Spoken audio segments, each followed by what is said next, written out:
pretty strange mix of sources for today's deep dive.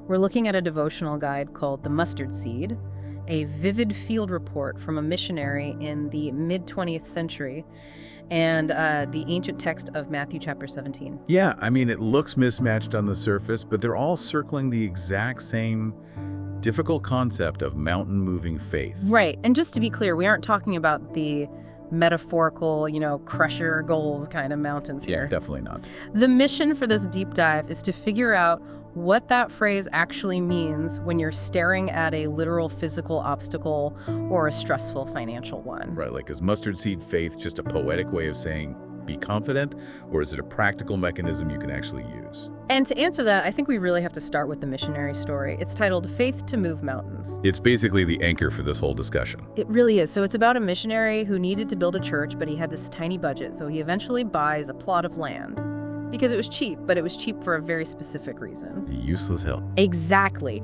The source describes this massive hill on the southern side of the property. It was just a giant pile of earth. You couldn't build on it or plant on it? Yeah, it was a literal mountain standing in the way of his mission center. And this is where the source gets fascinating regarding human psychology, because the missionary didn't organize a demolition crew. Right. He started meditating on Matthew chapter 17, verse 20. The verse saying, if you have faith as small as a mustard seed, you can say to this mountain, move. But the key is that he did it in total secret. Yeah, he didn't tell his staff and he didn't tell the locals. He just spent months praying privately for the hill to be removed. Which is a crucial detail. I mean, it suggests he was wrestling with the risk of looking foolish. Absolutely. It wasn't a public performance. It was a private experiment in trust. And the payoff is just wild. One day a construction crew knocks on his door. Right, they were building a foundation for a factory nearby and were desperate for filled dirt. They didn't just offer to take the hill away either. No, they asked if they could actually pay him for the dirt. So the obstacle literally became the asset. Yes, they leveled his land for free and paid him enough money to build the mission center right on the spot where the hill used to be. It is a great story, but the Mustard Seed Guide in our stack warns us against treating this like magic. Right, because scholars point out that moving mountains was a common Jewish idiom for doing the impossible, like solving a complex riddle. But this source argues the principle is exactly the same, whether the mountain is metaphorical or literal dirt. Which brings us to the core definition. If it's not magic, what is it? Because I think most people hear mustard seed faith and think it means believing really, really hard without doubting. Well, the sources actually flip that definition completely. The Mustard Seed Guide explicitly states that faith is not self-reliance. Or working yourself up into a frenzy of confidence. Exactly. It defines faith simply as dependence on Jesus. So the size of the seed doesn't actually matter. Now look at the context in Matthew 17. The disciples fail to heal a boy with seizures. Right, and Jesus critiques their little faith. But the contrast isn't about volume. You don't need a mountain of faith to move a mustard seed. You need a seed of dependence to connect to the power that moves mountains. Precisely. It's about the object of the faith, not the size of the feeling. Disconnecting from your own effort and plugging into His. Which explains the weird shift in the text.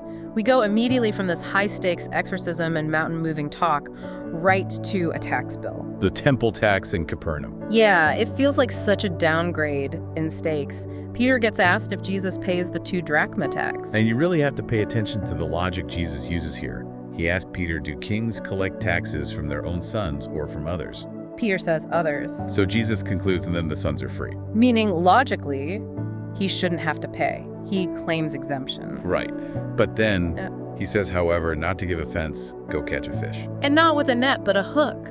The first fish up has a shekel in its mouth, paying for both of them. It's bizarre, but it bridges the gap perfectly. It shows that this dependence applies to the traumatic heavy stuff, like the boy's illness. But also the mundane bureaucratic annoyance of a tax bill. It covers the whole spectrum. The missionary's hill, the boy's sickness, the tax coin. They are all solved by the exact same mechanism of radical dependence.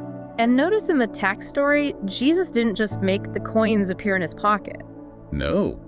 He sent Peter to actually do something. Go fish. Right, because dependence often involves active participation. It just isn't self-reliance. Exactly. So for you listening right now, you might not have a giant pile of dirt in your backyard, but you definitely have a mountain. Yeah, burnout. A difficult relative career limbo. And the question the source leaves us with is actually really uncomfortable.